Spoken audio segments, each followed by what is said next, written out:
Aleluia, louvado seja o nosso Deus Todo-Poderoso, que nos salvar todos com a graça e a paz do nosso Senhor e Salvador Jesus Cristo. Amém? Amém. Nós vamos abrir a palavra de Deus, a primeira carta do apóstolo Paulo aos Coríntios. Nós começamos aqui semana passada, demos início a essa sequência de estudos sobre a carta do apóstolo Paulo aos Coríntios. Hoje nós vamos dar continuidade aqui.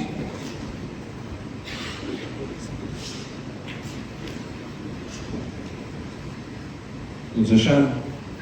Primeiramente leremos só o versículo 1, depois leremos até o versículo 9. 1 Coríntios, capítulo de número 1, verso 1. Paulo, chamado pela vontade de Deus para ser apóstolo de Jesus Cristo, e o irmão Sóstenes, a igreja de Deus que está em Corinto, aos santificados em Cristo Jesus, chamados para ser santos, com todos os que em todo lugar invocam o nome do Senhor Jesus Cristo, Senhor deles e nosso. Oremos. Gracioso Deus e Pai eterno, bendito seja o teu nome, por causa da tua bondade, da tua misericórdia e do imensurável amor que o Senhor tem para conosco. Obrigado por nos dar a vida nesta manhã, obrigado por guardar-nos durante o nosso dia, obrigado pela oportunidade inigualável que temos de adentrar por essas portas e poder, com toda a alegria e liberdade, dobrarmos os nossos joelhos e orarmos ao Senhor. Colocamos diante de Ti nossas necessidades. Também, Senhor, somos gratos ao Senhor pela bondade do Senhor em nos dar um local onde nós possamos, com alegria, abrir os nossos lábios e cantar ao Senhor. Também agradecemos e louvamos o nome do Senhor pela oportunidade que temos de ouvir a Tua santa e poderosa palavra. Fala conosco, Senhor. Coloco a minha vida diante de Ti e suplico a Tua misericórdia que venha capacitar-nos, através do Teu Espírito, a transmitir com fidelidade, temor e tremor a palavra do Senhor nessa noite. Em nome de Jesus. Amém. A igreja pode se sentar. Meus amados, nós estamos aqui nesse propósito de meditarmos na epístola do apóstolo Paulo a 1 Coríntios. Mas antes de adentrarmos dentro do texto, eu gostaria de fazer uma pergunta que quem já leu o Catecismo de Westminster já vai saber a resposta.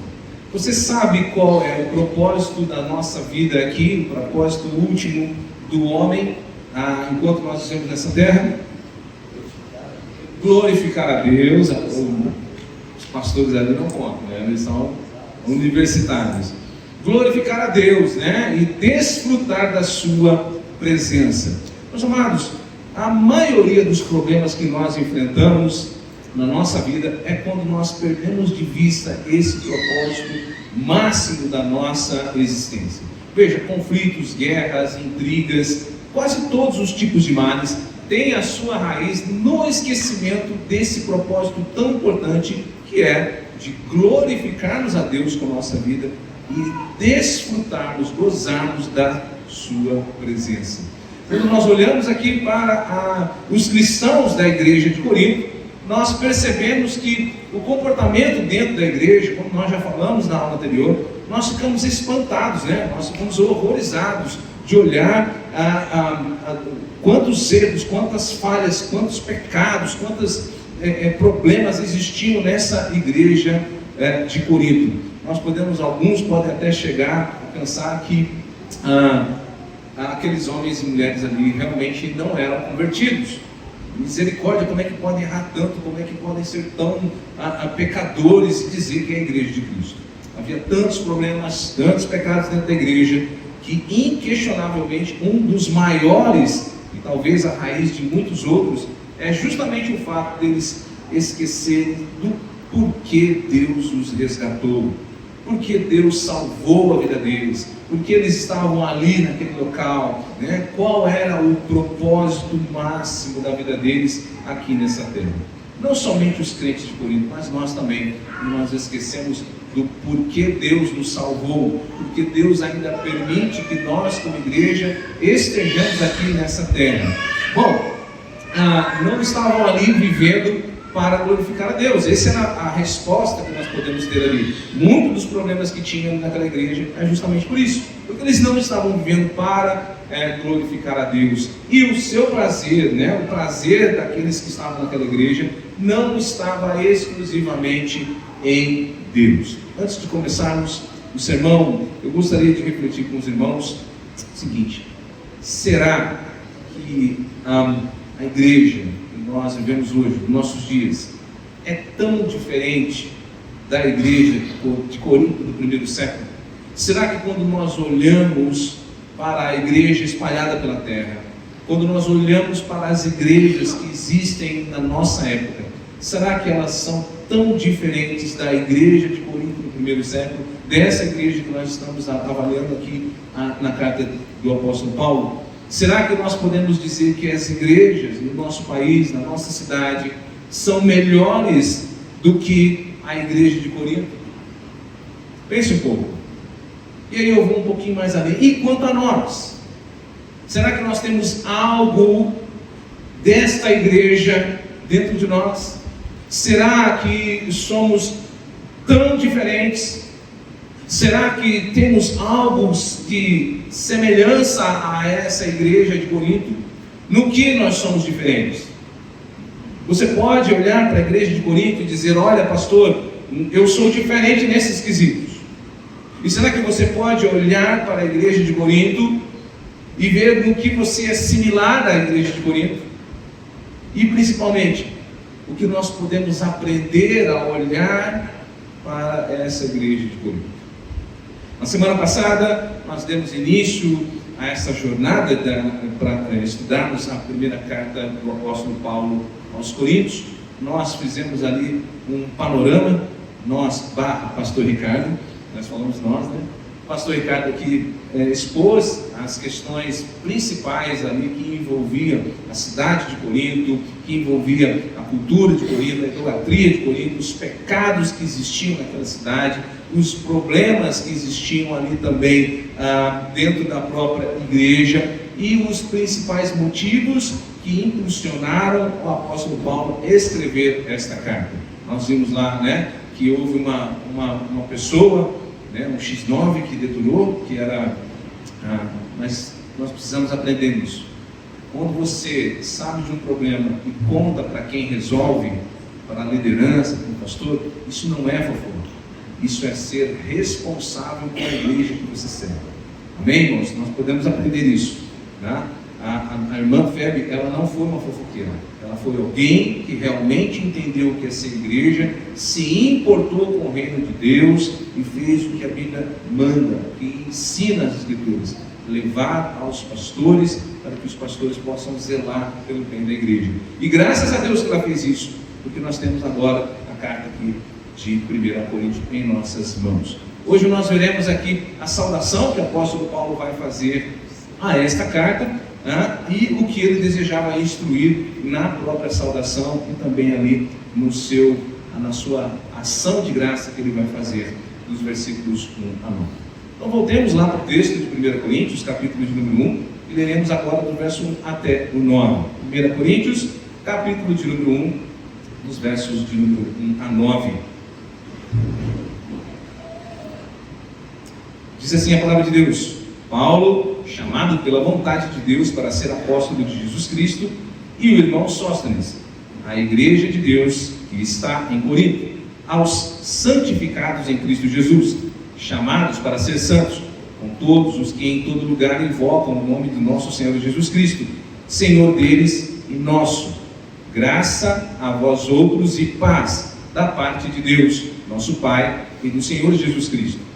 Sempre dou graças a meu Deus a vosso respeito, a propósito da sua graça que vos foi dada em Cristo Jesus, porque em tudo foste enriquecidos nele, em toda a palavra e em todo o conhecimento, assim como o testemunho de Cristo tem sido confirmado em vós, de maneira que não vos falte nenhum dom, aguardando vós a revelação de nosso Senhor Jesus Cristo, o qual também vos confirmará até o fim, para serdes irrepreensíveis no dia de nosso Senhor Jesus Cristo. Versículo 9: Fiel é Deus, pelo qual fossem chamados à comunhão do seu Filho Jesus, nosso Senhor. Meus amados, Paulo escreve essa carta e lá no início nós vemos que ele escreveu juntamente com o irmão Sóstenes, que provavelmente era ali o principal da sinagoga, descrito lá em Atos 18, do verso 17, quando o apóstolo Paulo esteve ali pela primeira vez na cidade de Corinto. Bom, e por que Paulo vai destacar aqui Sóstenes? Porque ele está escrevendo à igreja de Corinto, e é como se ele estivesse dando um recado aos crentes de Corinto: olha, eu sei muito bem como vocês estão aí, e eu tenho alguém que é da cidade de vocês para testificar e para concordar com tudo que eu estou falando aqui. Bom, a igreja de Corinto havia muitos problemas, né? Partidarismo dentro da igreja, falta de disciplina, litígio entre irmãos, impureza e imoralidade sexual, imoralidade tal que existia um cidadão, um jovem, que estava tendo relação com a sua madrasta, e a igreja estava ali apenas assistindo tudo isso.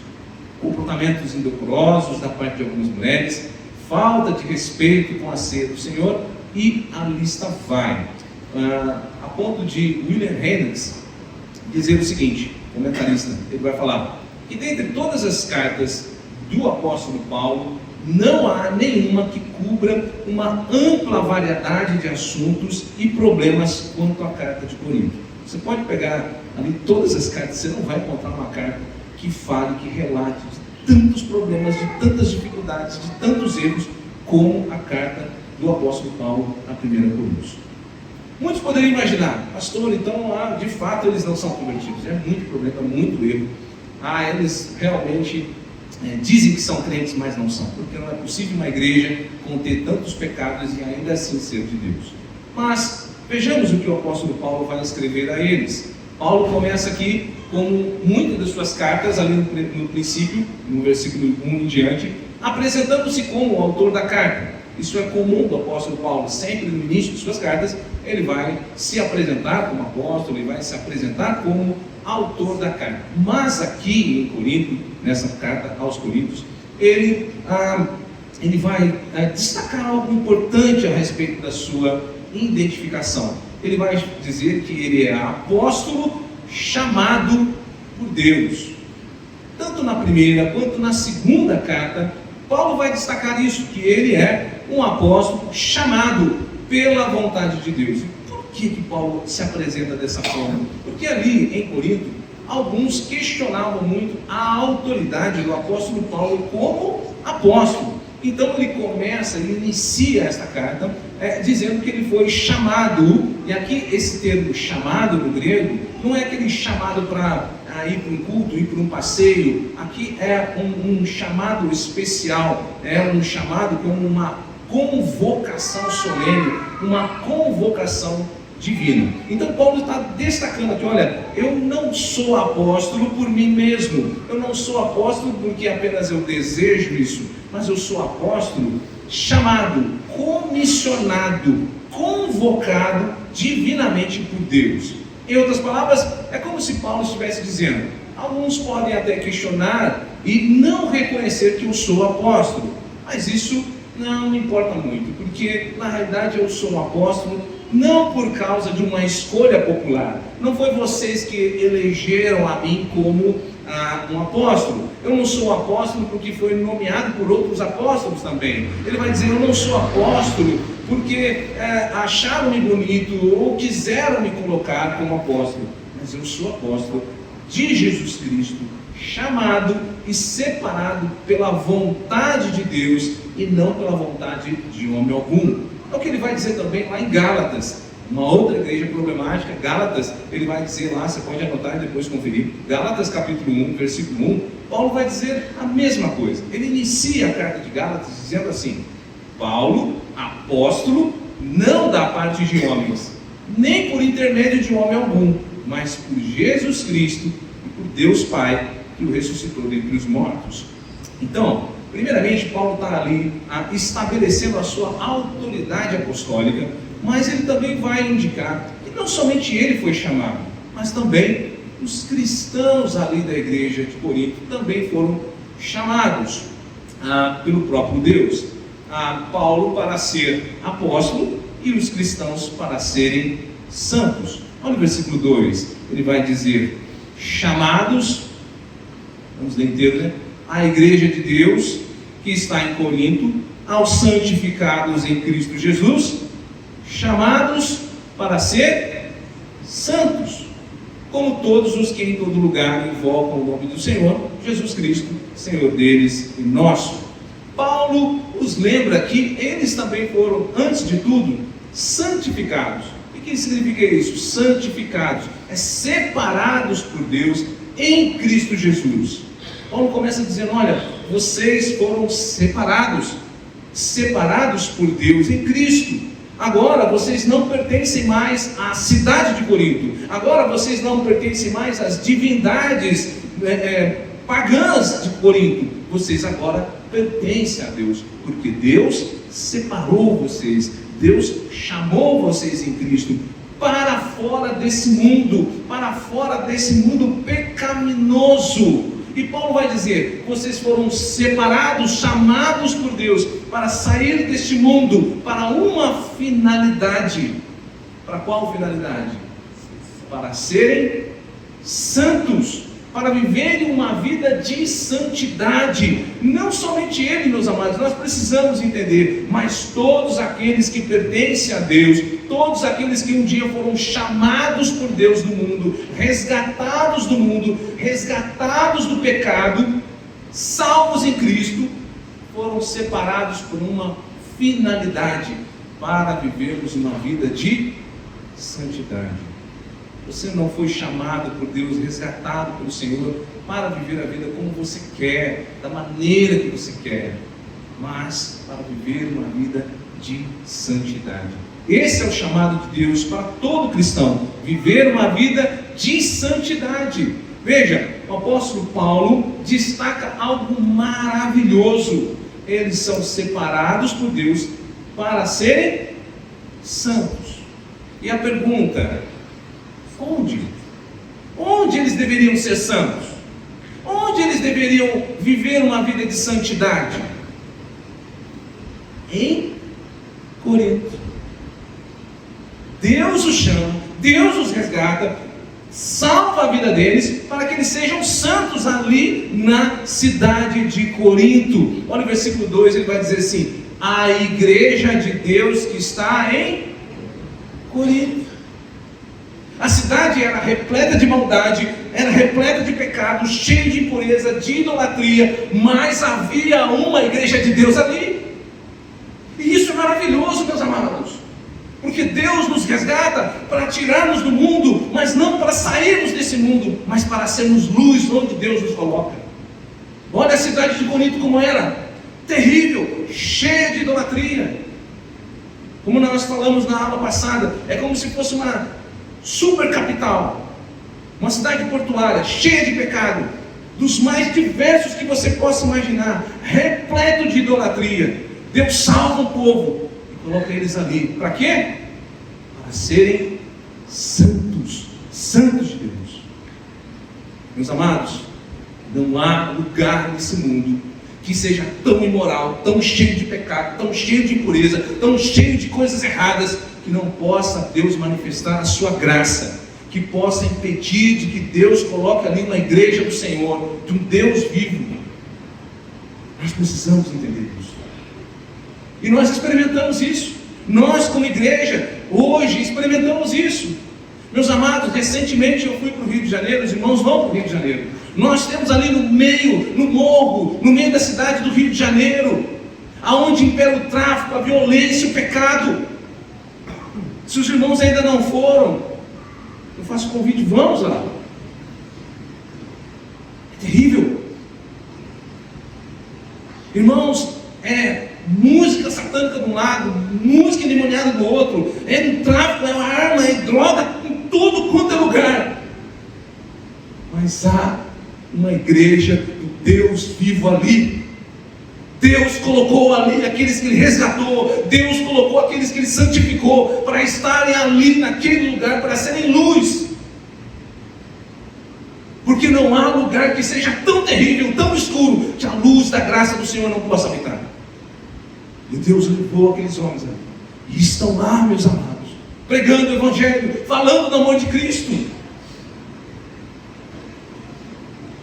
Porque não há trevas que possam impedir a luz da graça de Deus de brilhar. Deus os separou ali, aqueles homens, aquelas mulheres de Corinto, para que eles serem gente santos. Aonde? Na cidade que eles estão. Deus não nos salva para nos tirar para um retiro espiritual eterno. Haverá um dia em que nós não estaremos mais nesse mundo. Haverá um dia onde o mundo será totalmente transformado. Mas enquanto isso não acontece, Deus nos salva e nos deixa aqui para sermos luz, para vivermos em santidade aqui, como Deus assim quer. Meus amados, ainda que o mundo esteja totalmente corrompido pelo pecado, dominado pelo mal, mais de 2000 anos, a igreja do Deus vivo ainda está aqui. Para a glória de Deus, para que os santos possam viver em santidade. Paulo então vai terminar essa saudação desejando a eles a graça e a paz. A graça e a paz proveniente de Cristo Jesus. Olha os versículos de número 3, ele vai dizer assim: graça a vós outros e paz da parte de Deus, nosso Pai, e do Senhor Jesus Cristo. Em várias das suas cartas, Paulo saúda os irmãos dessa forma. Mas isso não é um mero cumprimento, não é um costume de saudar as pessoas normais. Não é só um costume. Era Paulo só que fazia isso, né? É que Paulo, não acho que ele gostava de falar desse jeito. Não. Paulo desejava que os cristãos, ao saudarem uns aos outros dessa forma, sempre tivessem em mente o que estas palavras significavam em suas vidas. Meus amados, nada que está escrito nas Escrituras está ali à toa. Tudo tem um propósito, tudo tem um significado. Graça e paz não é dizer olá. Olá você pode dizer para você. Graça e paz não é um cumprimento como bom dia. Bom dia é um desejo que você deseja para alguém. Boa tarde, bom dia. Mas graça e paz tem um outro sentido. Paulo, ele faz proposital. É didático. É para que se lembrasse que a graça é o favor merecido que recebemos de Deus. E a paz é o resultado dessa graça. É para que nós pudéssemos lembrar que não há paz com Deus sem que primeiramente tenhamos nós recebido a graça de Deus por meio de Cristo Jesus. Muito mais do que um mero cumprimento, muito mais do que um saudar entre irmãos, que infelizmente nós estávamos conversando, não sei, acho que era Mariângela, né? Nós estávamos conversando hoje cedo, que infelizmente muitos cristãos estão deixando até disso. Nós estávamos falando que antigamente era a graça e a paz do nosso Senhor Jesus Cristo esteja com vocês. Encontravam na rua. E aí começou a diminuir. A graça e a paz do Senhor. Depois começou a diminuir. Graça e paz. Depois, paz. Paz. Oh.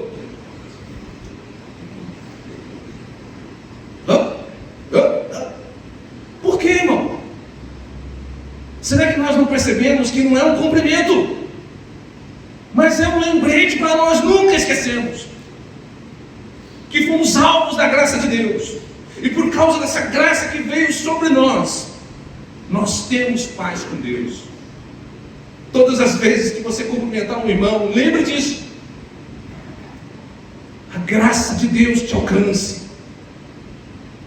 e a paz do Senhor, que excede todo entendimento, esteja sobre você. Cada bom dia, dê boa tarde. Mas acima disso, quando você dizer graça e paz, para que você lembre de que nós só temos paz com o nosso Deus por causa da graça dele derramada em nós por causa de Cristo Jesus. Paulo vai terminar essa maravilhosa saudação, cheia de ensinamento, e vai passar para louvar a Deus pela vida dos coríntios. Irmãos, é claro que há muito mais para estudar aqui na saudação. É só para dar um gosto para você estudar mais, meditar mais, degustar mais da palavra. Então Paulo faz essa saudação, falando sobre a sua autoridade, falando sobre o seu chamado, falando sobre o chamado dos crentes, e mostrando a eles que eles têm paz por causa da graça de Deus. E agora, no capítulo, nos versos de número 4 a 9, Paulo vai render graças a Deus pela igreja dos coríntios. E como era essa igreja? Vocês lembram? Ao saber que nós encontramos ali inúmeros problemas, alguém podia pensar assim: como é que Paulo pode render graças a Deus para uma igreja como essa? Como alguém vai render graças a Deus para uma igreja tão problemática? Problemática tal que não há na Bíblia outra igual a ela. O que havia nela que levasse Paulo a louvar a Deus? Vejamos, olha os versos 4 e diante. Paulo vai dizer: olha, sempre dou graças a Deus a vosso respeito, a propósito de sua graça que vos foi dada em Cristo Jesus, pelo que em tudo fostes enriquecido nele, em toda a palavra e em todo conhecimento, assim como o testemunho de Cristo tem sido confirmado em vós. Veja, Paulo não está louvando as ações dos coríntios. Paulo sabia muito bem quem eles eram. Aliás, o propósito da carta é justamente para corrigir. Mas Paulo está louvando a ação de Deus na vida dos crentes de Corinto. Ele vai dizer no verso 4, na nova versão internacional, olha só como está na NVI, nova versão transformadora, perdão, NVT. Olha como é que está. Mesmo versículo 4. Sempre agradeço a meu Deus por vocês, pela graça que lhes tem dado em Cristo Jesus. Ele está louvando a Deus pela ação de Deus na vida daqueles homens, daquelas mulheres, pela graça que Deus tem derramado sobre eles. Realmente não era uma igreja perfeita, nela havia muitos erros, muitas coisas para mudar, mas havia algo que impulsionou Paulo a render graças a Deus, e era a ação do próprio Deus na vida dos coríntios. Eles eram imperfeitos, mas Deus, como é que ele começa a carta? Os chamou por meio da sua graça. Eles eram cheios de falhas, cheios de erros, mas Deus os chamou, Deus os alcançou, Deus estava santificando eles, e eles de fato eram a igreja do Deus vivo naquela cidade terrível, porque diz: a igreja de Deus que está em Corinto. Esses eram os motivos pelos quais Paulo começa a louvar e render graças a Deus pela ação de Deus na vida desses homens, de chamá-los pela graça, de resgatá-los pela graça, de torná-los santos, de santificá-los pela graça e de torná-los igreja do Deus vivo naquela cidade terrível. Nós precisamos lembrar pelos quais motivos nós devemos render graças a Deus. Muitas vezes as pessoas imaginam, pensam, porque a sua vida não está perfeita, porque as coisas não estão saindo bem, porque você não é aquilo que você desejava ser, então você não tem motivo para louvar a Deus.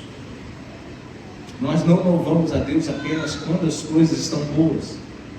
Nós não louvamos a Deus porque tudo está bem, porque você tem dinheiro na conta, porque o seu comércio está prosperando, ou porque sua vida é perfeita. Vou te contar um segredo: porque sua vida não é perfeita. A nossa vida não é perfeita. Nós louvamos a Deus porque a sua graça nos alcançou. Você pode louvar a Deus por isso, independente de como você esteja passando financeiramente, emocionalmente, com doença ou sem doença. Nós podemos louvar a Deus porque a graça do Senhor nos alcançou, nos resgatou, nos levou do pecado e da morte, e somos de fato igreja do Deus vivo nesse mundo terrível. Nós podemos louvar, devemos louvar o Senhor pela ação da graça dele na nossa vida. Usando as palavras do Martin Luther King, e eu nem sabia que era dele, nós precisamos lembrar que é a graça de Deus que nos leva ao mundo. Não sou tudo aquilo que eu gostaria de ser. Eu gostaria de ser muito melhor. Não sou. Eu não sou tudo o que eu deveria ser. Eu deveria ser muito mais santo. Eu deveria ser muito mais empenhado. Eu não sou. Mas uma coisa eu sei, que pela graça de Deus, não sou mais o que eu fui um dia. Por isso, eu louvo a Deus. Não somos mais filhos da ira. Não somos mais condenados ao inferno. Não somos mais inimigos de Deus. Não estamos mais afrontando o Senhor. Deus nos alcançou, a sua graça nos alcançou, o seu amor nos alcançou, Ele nos resgatou, Ele nos separou para sermos propriedade dEle, para sermos igreja do Deus vivo nessa terra imunda. Como não glorificar o Senhor? Como não exaltar a Deus? Pela graça dEle em nossas vidas, meus amados. Não estamos aqui porque somos bons, não estamos aqui porque somos fortes. Estamos aqui porque a graça de Deus se manifestou a nós, porque o amor do Senhor nos alcançou onde nós estávamos e nos separou e nos santificou para Ele.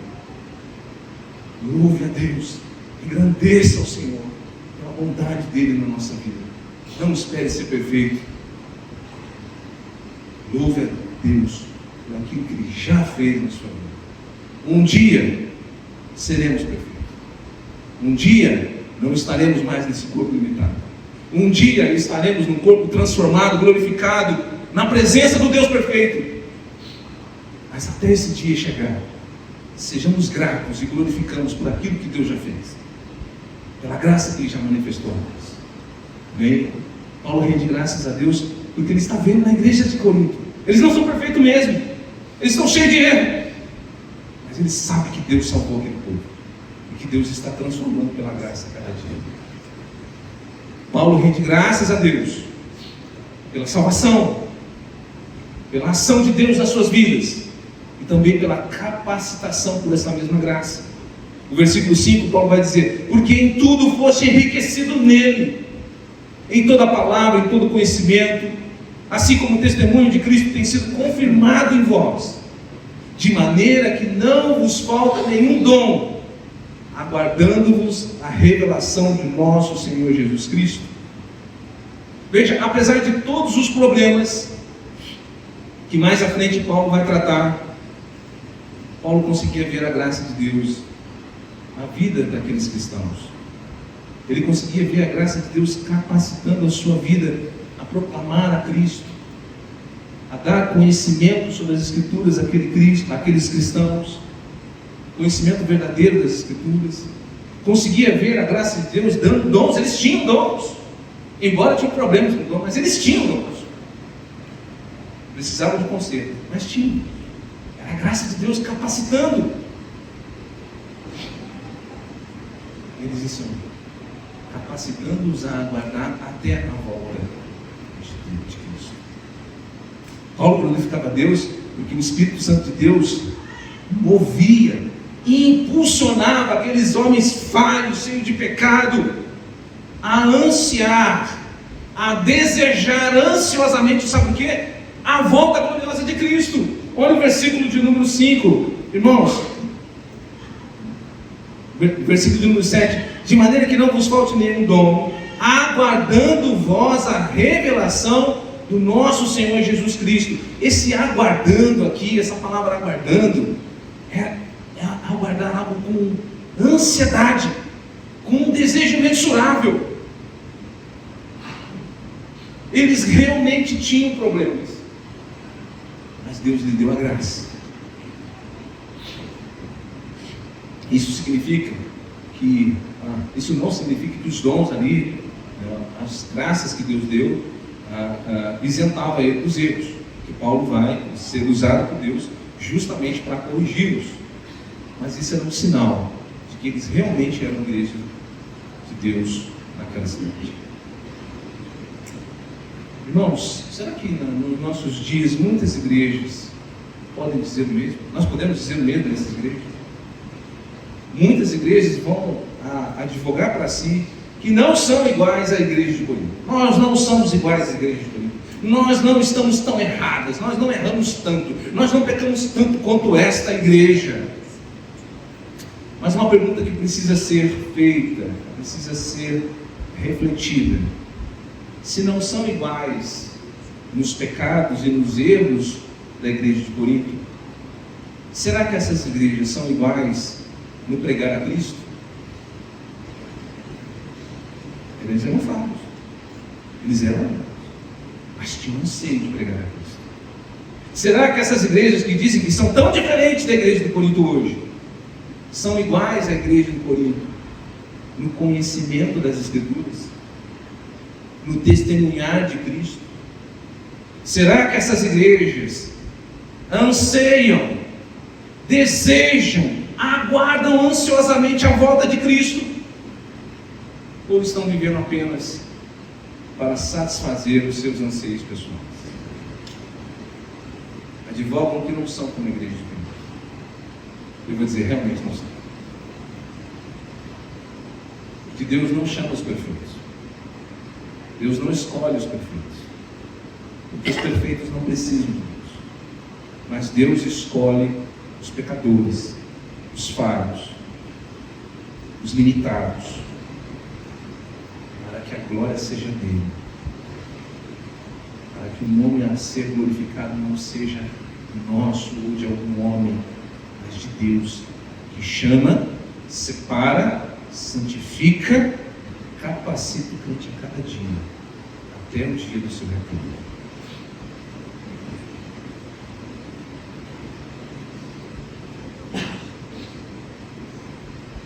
E o que Deus vai falar no verso 8, 9, Paulo vai dizer assim, olha: o qual também vos confirmará até o fim, para seres irrepreensíveis no dia de nosso Senhor Jesus Cristo. Fiel é Deus, pelo qual fostes chamados à comunhão de seu Filho Jesus Cristo. Veja, Paulo está dizendo, olha, vocês são falhos, errados, mas Deus tem capacitado vocês. Deus tem dado todas as coisas para que vocês sejam capacitados para aguardar a volta de Cristo. Mas há uma promessa aqui, a esperança de Paulo, que Deus é quem guardará a vida deles até o fim. Paulo não diz que eles são irrepreensíveis. Veja, ele não está dizendo, olha, Deus vai guardar vocês porque vocês são irrepreensíveis, porque de fato não são. Mas Deus guardará vocês para que sejam, naquele dia, irrepreensíveis. A palavra irrepreensível aqui é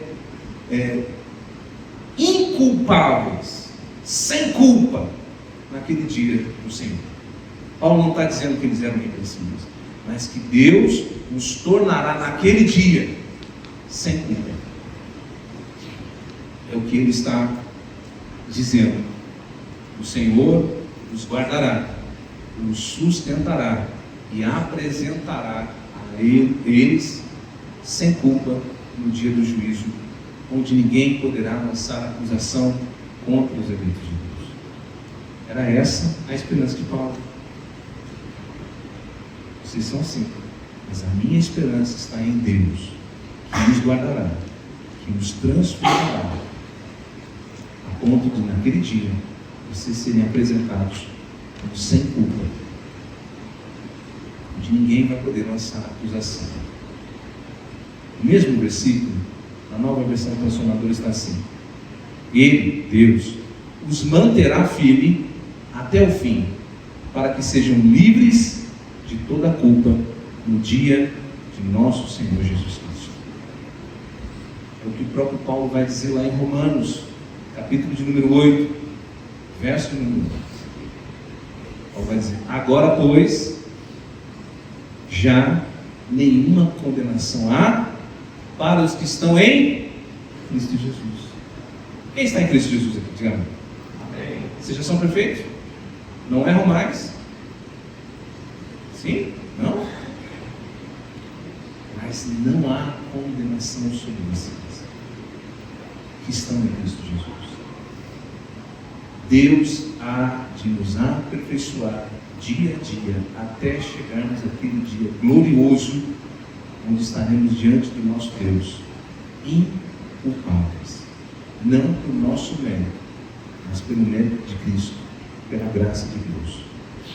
Para aqueles que foram alcançados pela graça, separados desse mundo, que estão sendo santificados por Deus, nenhuma condenação.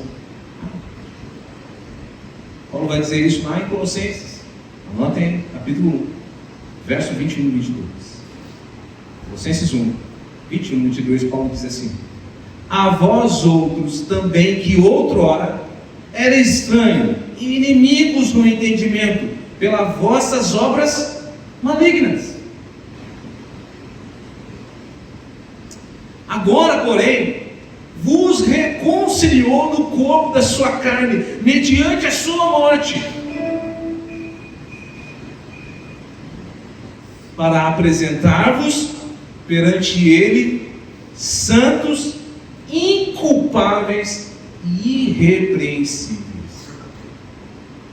Esse é o Deus que nós servimos, que nos alcançou, que nos remiu, que nos salvou e que está nos santificando, que está nos purificando para nos apresentar santos, inculpáveis e irrepreensíveis diante de Deus.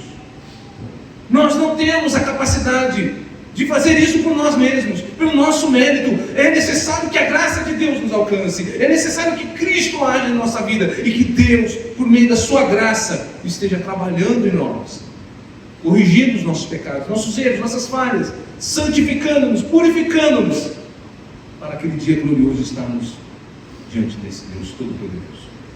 Paulo termina essa ação de graça, louvando a Deus pela fidelidade de Deus, que era a esperança de Paulo.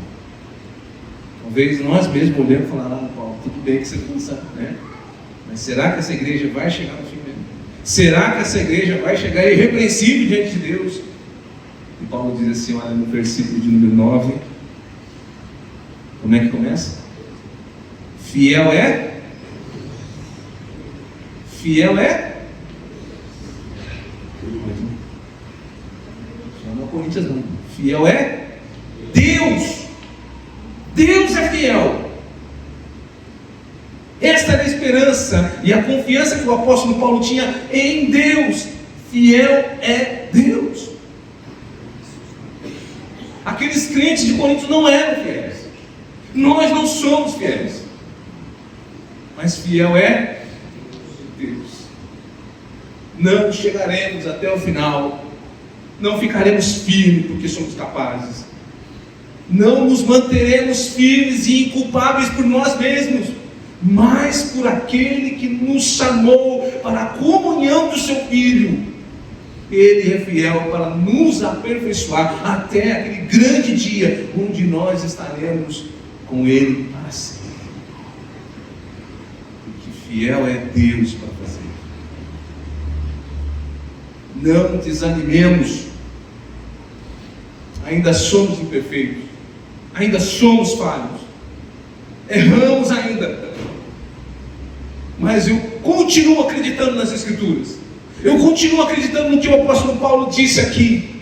E o que ele repete em Filipenses 1, versículo 6. Estou plenamente certo de que aquele que começou a boa obra em vós há de completá-la até o dia de Cristo Jesus. É essa a esperança que eu tenho, é essa a esperança que todo cristão tem, de que Deus, fiel e verdadeiro, que nos chamou, jamais deixou uma obra incompleta. Mas Ele é fiel, poderoso, para completar a sua obra em nós. Amém? Essa é a esperança. É por isso que Paulo louva, porque parece antagônico, né? Como é que ele vai louvar uma igreja com tanto problema, com tantos erros?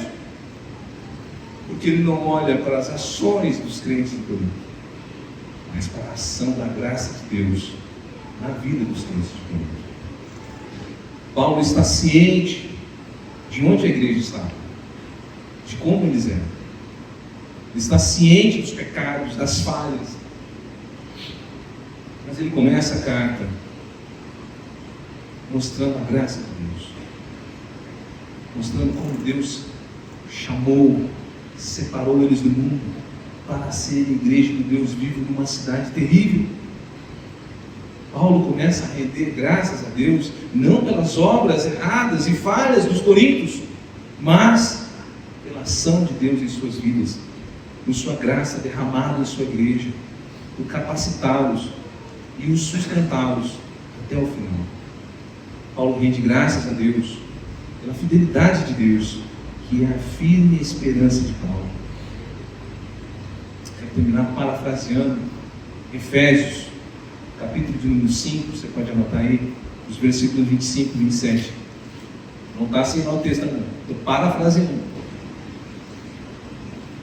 Nossa esperança está em que Cristo, que amou a sua igreja e se entregou por ela para apresentá-la a si mesmo, naquele dia glorioso, Ele vai apresentar uma igreja sem mácula, nem ruga, nem coisa semelhante, porém santa e sem defeito. Se nós olharmos para nós mesmos, nós diríamos: impossível. Mas quando nossos olhos estão em Cristo Jesus, neste Deus Todo-Poderoso, nós temos a esperança que Ele vai cumprir a sua promessa.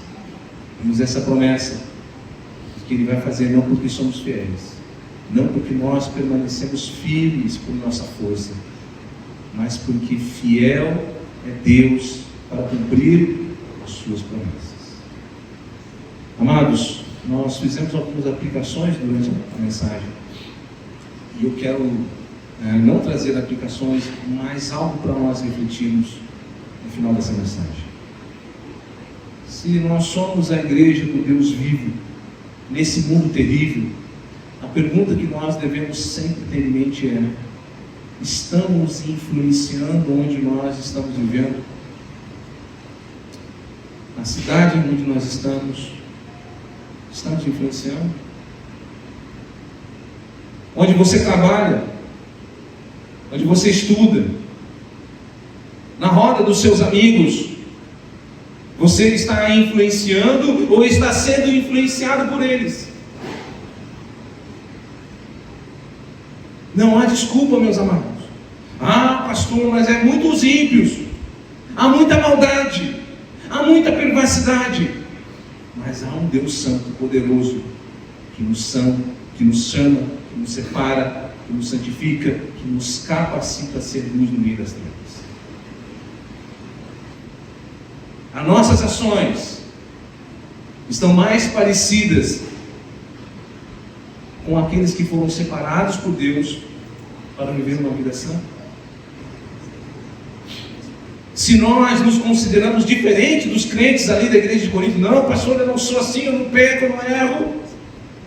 Se nós não nos consideramos iguais nas questões das falhas e dos pecados que eles têm, será que nós podemos dizer que somos iguais na forma que proclamamos o Evangelho? Em que buscamos conhecer e prosseguir em conhecer as Escrituras? Será que nós podemos dizer que, assim como eles, nós estamos esperando ansiosamente a volta de Cristo? Ou apenas estamos sentindo melhores porque não pecamos com eles? Isso é um veneno para a alma do cristão, se achar melhor porque não faz o erro do outro. Saiba que o nosso padrão não é ser melhor do que aquele que peca, mas é olharmos para Cristo e sermos a imagem e semelhança dele. Não se sinta confortável porque você não peca como os outros. Busque a graça de Deus para que você possa viver como santo no meio de um mundo imundo e perverso. Temos a mesma esperança daqueles homens. Temos a mesma esperança do apóstolo Paulo. Estamos confiantes que, apesar das nossas falhas, dos nossos erros, Deus é fiel para nos corrigir e nos conduzir até o final, para que sejamos apresentados naquele dia, diante de Deus, como santos e culpáveis. Será que a nossa fé está assim alicerçada, aguardando aquele dia maravilhoso em que seremos apresentados diante de Deus? Por fim, nós vivemos os nossos dias na comunhão de quem? Paulo termina o versículo 9 dizendo assim, olha, do qual foste chamados à comunhão de seu Filho Jesus Cristo, nosso Senhor. E a pergunta que eu quero terminar: nós vivemos os nossos dias na comunhão de quem? Passamos mais horas do nosso dia na comunhão de quem? Mais na comunhão do mundo ou na comunhão daquele que nos chamou das trevas para a luz?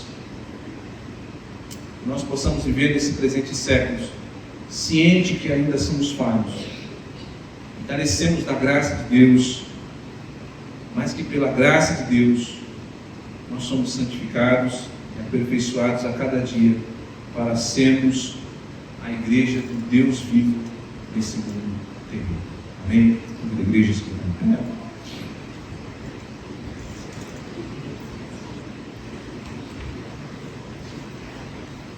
Nós vamos orar.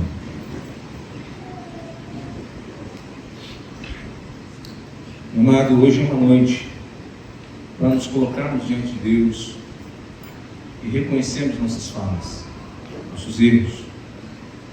Uma noite para nós confiarmos na graça de Deus, suplicarmos a sua graça, para que Ele venha nos perdoar, capacitar a nossa vida a viver neste mundo terrível, como aqueles que foram chamados por Deus, resgatados, santificados. Peça a Deus que capacite a sua vida, a minha vida, essa igreja, a viver como luz em um mundo de trevas.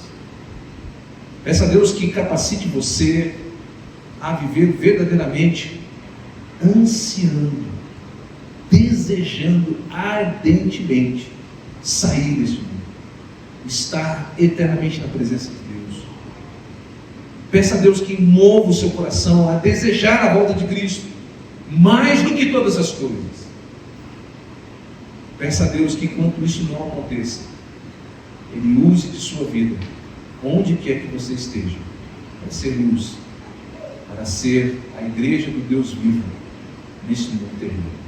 Oremos. Senhor nosso Deus, graças te damos, ó Pai, te louvamos, ó Deus santo e poderoso, porque verdadeiramente, se tu, Senhor, olhares para nós, o que pode encontrar em nós, de nós mesmos, que seja digno, ó Deus, do Senhor agir em nosso favor. Somos totalmente errados, falhos, limitados, e carecemos, ó Pai, da Tua graça e da Tua misericórdia.